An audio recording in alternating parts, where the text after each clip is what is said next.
Hi everyone, Marisa Stone here with Simon Says Social and the Systems Lounge, and I want to welcome you today to the 2018 Premier International Women's Business Systems Virtual Summit, where you get to learn all about the systems that our speakers are using to get things done. And today I am super excited to have Jessica Hansen here. She is going to talk with us all about how to stop looking for your how. Now, before you take off on me, this is something we all need to hear. So stick around. Let me tell you a little bit about Jessica.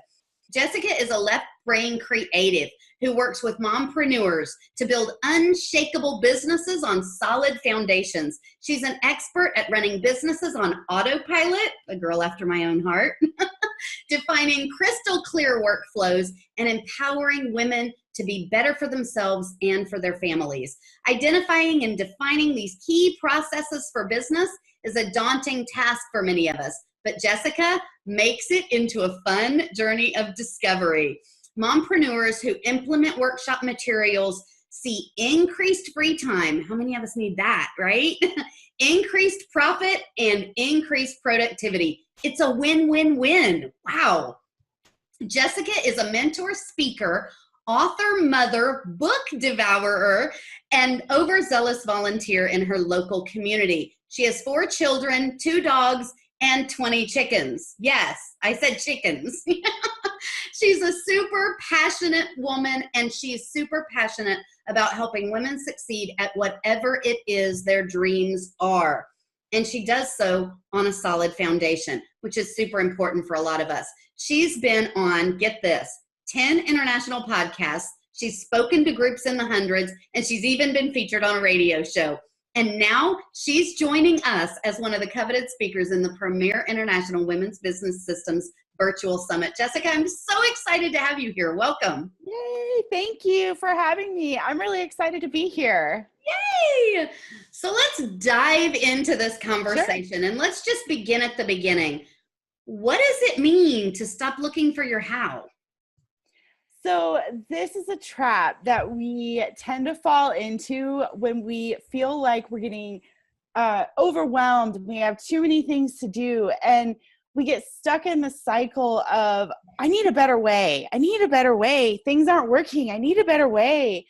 And so really one of my main goals in talking about this is to get people out of that stage, because we go back and forth. We do really well for a while, and then we kind of plateau and get stuck back in this, and then we're good again, and then here we are.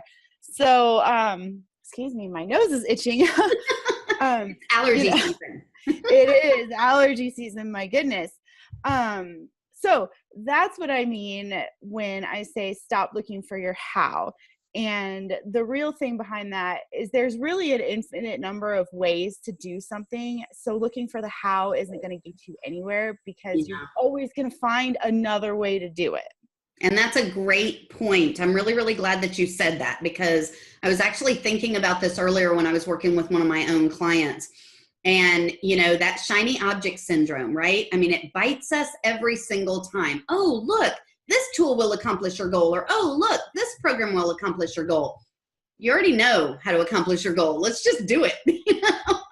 So let's talk about why entrepreneurs should truly be concerned with stopping this process for looking for our how, or of looking for our how. Right. So what this searching and constant searching and looking for and trying to get something better, we waste a lot of time. Yes. We waste time, we waste money, because we buy things that we don't really need, or we buy into programs, you know, some $10 course on how to make something work faster or better, and we don't need it because we already know how it's working. And we also are we're missing out on the opportunities to actually serve our clients, because we're so focused on what is the next system that I need to implement in my business to make it more efficient and make it run faster and better. Right. So we're spending our time in really the wrong place. And wasting it isn't doing us any good. Yeah, totally agree with that. Time, there's a saying that time is the one resource that we can't, get back, once That's it's gone, right. it's gone. So yeah, I completely agree with that. So one of the things that you work with your clients on is understanding what you call business misconceptions. And I think we've alluded to some of those already, but what are these misconceptions that we are believing about business? Okay, so actually the question should have been system or misconceptions about systems in general. Okay. But that's okay. I will answer this for you. Yeah. So one of the main things that we tend to go into systems with is this idea that a system has to be something on the computer. It has to mean something that's Yep. automated. Yep. And it has to be something that we buy software to do. Right. And that is absolutely not true. And that's the number one thing that I have to overcome with my clients is when I say system, I don't mean necessarily something on your computer. Sometimes we do, because there are things that you do need to do on your computer, especially in this space we're working online. Right. We do need our computer, but there are so many other systems that we need to be using in our business that actually don't happen on the computer or Right. with the software on the computer. I'll Yeah. talk about that. Yeah. So that's the biggest one. A system literally just means like a group of steps that you use repeatedly to do something. Mm-hmm. And so if that's what you can focus on and wrap your head around, then you'll get out of always looking for the next piece of software. Right. Right. Yeah. A lot of the speakers that I had last year were talking about systems that were completely offline that worked beautifully for them. And, and you and I both do systems. So we kind of get that. A lot of people just automatically assume when we say system, we're talking about a piece of software. And I totally agree with you. It is not necessarily the case that it has to be a piece of software. This old-fashioned pen and paper works just fine. My notebook over here is one of my favorite tools. Exactly. So it doesn't system. Yeah. So it doesn't necessarily have to be a piece of software or something. It simply has to be a process that works.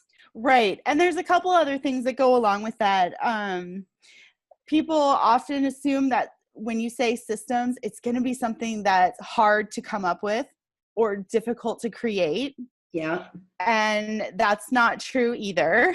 Yeah. So throw that away, throw that out of your head. Yeah.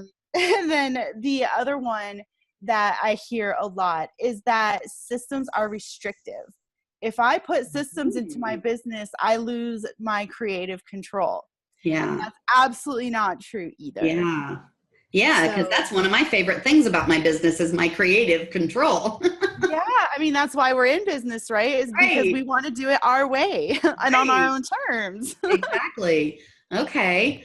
So let's switch gears for just a minute and kind of talk about the tasks that we have to do in a day. And one of the things that you talk with your clients about is this process of running out a day before they run out of tasks. Can you explain to us what that means and what in the world we do about it? Right. So what I call running out of day before you run out of tasks is really that feeling of I didn't get everything done that I needed to get done. It means I'm feeling overwhelmed. It means my to-do list has, a million line items on it. Right. And I'm looking at that and I'm going, how in the world am I going to do all of these things? And I've got 2 hours before I have to go pick up my kids from school. Yeah. And that's really what I'm talking about when I say you're running out of day before you run out of tasks. And you're always going to have more tasks because even when you cross them off, a lot of them regenerate again on Monday. Right. There are things you have to do over and over or your business ends up stopping. Yeah. And so that's really what I work with on my clients is making sure that we can get all those things done. And if you can't get them all done, let's figure out how to make your computer do it for you. or Yeah. how to delegate, and how exactly do you delegate? And when you have a mile-long list, how do you prioritize what's the most important thing? Because that's another key thing, is sometimes we're just working on the wrong thing. Yeah. Or we're trying to do all the tasks out of order. And so we run out of time because we have to keep going back and forth between things, when if we would have just shuffled it a little bit, it gets done in sequence and in order. Yeah, totally makes sense. Definitely. A little bit earlier, we talked about the shiny object syndrome. What is this and why is it problematic, especially for people who are running out of day before they run out of tasks? Yeah, shiny object syndrome. Sometimes you'll see it abbreviated SOS. It's an emergency and Yeah. stop doing it. So shiny object syndrome is what happens when you're out there looking for the next greatest thing, you're stuck, and so you start browsing. And you see pop up in your Facebook feed or on your Pinterest board this new and exciting graphic. And it says, get this free thing. Right. All you got to do is give me your email. Yep. And, don't download the freebie. Don't do it. Stop. And, even don't download mine, because unless you're looking for that specific thing, all it's going to do is distract you, and it's going to send you on a wild goose chase, and it's going to make you start getting wrapped up in your own head looking for the next thing and the next thing and the next thing. And pretty soon, even your inbox has hundreds of emails that you don't even read every day. And it's just an overwhelming visual clutter. And plus your phone is dinging all day, or your computer is dinging. You don't want that. So you really want to focus on, what are you actually looking for? And then it's okay. Or if you're researching someone specific, you followed them, for a little while, and you think they look great, you like to see an example of their work, go download that freebie. Right. But don't just willy-nilly start downloading things. Chances are you won't even open up the files that you get. Mm-hmm. And I really like that you put it in that way, right? Be very specific and very, very focused about what you're looking for, because there are a ton of, the noise is endless in our world today, and there are a ton of different directions you can go in. And by making sure that you are aligning what you're trying to accomplish with your to-do list, with your business objectives, you are going to be so much more productive. So I love that you put it that way. That's super important. Yeah, absolutely. That leads us into this conversation about processes and procedures. So my favorite. I know. We're both like geeking out on this. I know. Process nerd.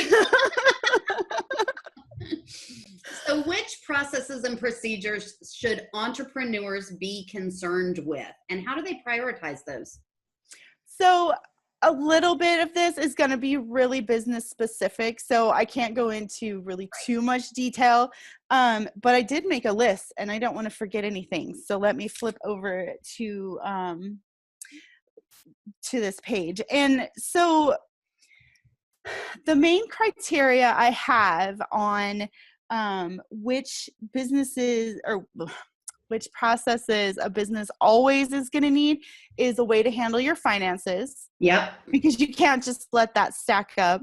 You have to have a way that you're communicating with your staff, even if your staff is just a VA or it's your friend who posts on social media for you. You've got to have a way that you're communicating internally. You have to have a way that you're creating your content, and that can also go into purposing content. So you need to have that. You also need to have a way to do your new product development. So sometimes that looks like, creating a new course or writing a new ebook. But sometimes that means a physical product, creating a new, style of necklace. Right. So whatever that looks like for you, you have to have that built into your business. Mm-hmm. So those are really, the core things. Yeah. Let me just make sure. Those are the real main examples that I have. And please don't ignore your finances, because I can tell you that 6 months of receipts is really ugly to try to go back through. Yes. Don't ignore that one. No. So when you're talking about processes, though, like, you're really talking about start to finish, step by step. This is how I do this thing inside my business, right? Yes, that's exactly what I'm saying.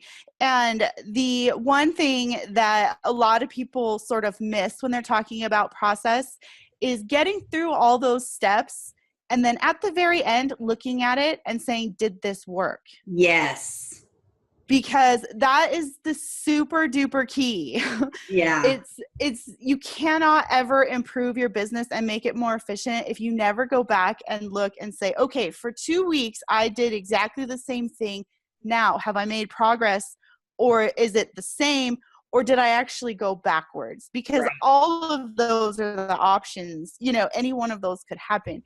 And if you're not moving forward and accomplishing the goal, even small wins, right? But if you're not accomplishing anything by doing what you say you're doing, you probably want to revisit and say, is there a better way? Yeah, I totally agree with that. So let's talk about what you call those back-end office procedures. What's included in that? I know we talked for a moment about finances, which totally you want to be, you want to have a system for that, guys. Don't ignore that one. What else is included in these back-end office procedures? So really what I consider to be under the umbrella of back-end office procedures is anything that your customer is not really seeing. Maybe you call them clients, but anything that is behind your website or behind your interaction with your clients. And so that looks like, content editing, because there's not value add for you to be doing that. Right. And so maybe you really like to do it, but for something like that, you always have to sit down and say, is my time worth doing this content editing? Should I really spend 3 hours editing my podcast audio? Or maybe should I be finding someone to do that for me and pay them a fraction of what my time is worth? And so anything that you are not doing directly related to your, customer or your client, that's a back end office procedure in my book. Got you. And that makes so much sense, right? Because there are a lot of things that are on the back end, that have to be done, as we mentioned earlier, but don't necessarily have to be done by you. Right. I mean, content creation is sort of like a middle of the road. It's kind of back end, but that's still something that you need to be doing yourself, right? Because it has to be authentic to you. So maybe that one's in the gray area there, but. Well, and a lot of times what I do is I get my VA to do all the research for that content creation, right? So 95% of that project is done by the time it lands on my desk. So I create the content, my voice is attached to it, my mannerisms are attached to it, my images, my brand, my logo, but all the research was done by somebody else because I don't have time for that piece. Right.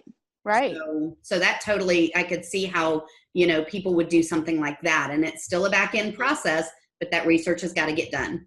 It does have to get done. Yeah. So there's a lot of things in business like that. Yeah, totally.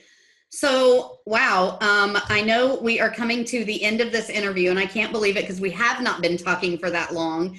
We're going to dive much, much deeper into this topic of stopping this process of looking for our how. But is there anything else we need to know right now before we let you go? No, I think we have a good idea, but I would like to share my favorite tip with you guys. My favorite thing for stopping this how is to really figure out what it is you're actually doing day to day. Yeah. Make sure that what you're doing is matching what you say your goals are. Yes. And the best way to do that is actually making a list of everything that you do during the day and then reviewing that list and seeing, is this actually aligned with what I say I'm trying to accomplish? And it'll be really revealing and give you some starting places for making those improvements in your business. Yeah, totally true statement. I've done this before. It's really super important to check in with yourself. Yeah. So, Jessica, before we let you go, how can people reach out to you? Let's say they want to pick your brain a little more about this process of no longer looking for their how. They want to access some of your resources or perhaps work with you. How can they reach out to you? Oh, sure. I am all over social media. You can find me everywhere as the Jessica Hansen, including my website is thejessicahansen.com. And that's not an egotistical thing. It's just because Jessica Hansen wasn't available. Perfect. I love that. That's actually a really good idea. So guys, those links are below this video. Make sure that you click on those and take advantage of some of the resources that Jessica is sharing with you today so you can stop looking for your how and start getting productive inside your business so you can up level and scale up to get to where you want to go inside your business. So for those of you that are part of the All Access Pass, stick around because we're going to be diving much, much deeper with Jessica into this concept of stopping this constant search for your how in just a few minutes. If you have not yet gotten your All Access Pass, there is a link below this video that you can click on that will take you directly to the page to grab yours today. And not only will you get all these live episodes that you are watching right now, but you'll also get these much deeper dives that I'm taking with every single speaker. You do not want to miss these. So definitely grab your All Access Pass today. Jessica, thank you so much for being here. It has been amazing, the information you have shared. And guys, we will see you in the All Access Pass. Bye, everyone. Thank you.